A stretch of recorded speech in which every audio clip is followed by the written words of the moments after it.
Hi. Today I'd like to invite you to think about a common parenting experience in a new way. And that experience is that of a tantrum. Now, I use that word, I'm going to change it in a minute, but I use that word because most of us are familiar with that word and that concept. We either had them as children ourselves, or we've had experience with them with other children, including our own. And so the first shift I'd like to invite you to make today is to think of tantrum not as a tantrum, but as a big energy release. And let me explain the rationale behind that. Our children, especially when they're young, they are doing so much growing externally. They're learning so much about the world and how it works, and learning information in school and in relationships. And they're growing internally. So their body is doing growing. Their brain is growing. And so they've got so much going on that most of which, in fact, we're not really aware of. Some of it we'll know about, but much of it's sort of behind the scenes or invisible to us. And so doing all that growing, sometimes they just need to release energy. And especially in those younger years, they don't have some of the tools that we have. We might exercise, we might have deep conversation with friends or a therapist or a group that we're part of. We have ways to release our stress and the energy that builds up in us.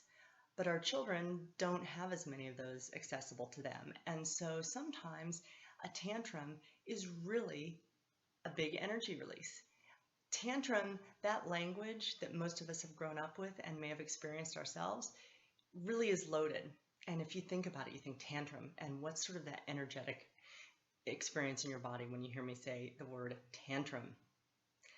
For many people, it's a tightening.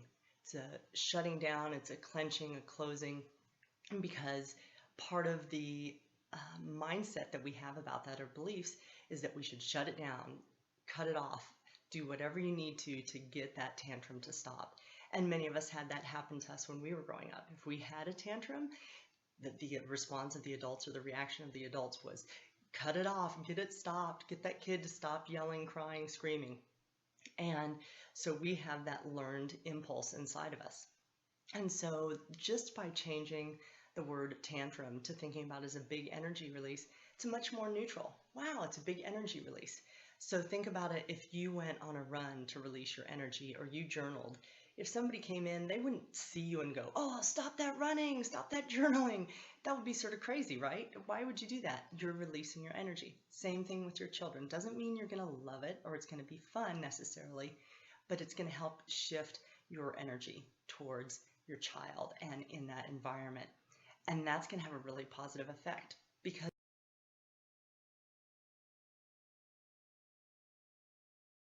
when you're coming at your child with that controlling energy, stop it, put the kibosh on it, they're going to have even more resistance then. So now not only are they having this big energy emotional release, now they're having added freak out because you're there trying to get them to stop. And so changing to big energy release rather than tantrum is my first suggestion. The second one is, when your child is having a big energy release, is take some time to check in with yourself. And you do that by taking some deep breaths and just being silent. And you'll notice emotions in yourself. Man, I feel really nervous. I'm feeling upset. I don't like this. This is uncomfortable. I don't want other people to think my kid is out of control. I don't want people to think I'm a bad mom. So allow yourself to express that silently to yourself, or if you want to just say it, oh, I'm feeling really nervous. Just be there for yourself. And when you do that, you become more centered, you're more present, you're less about controlling and fixing and more about being.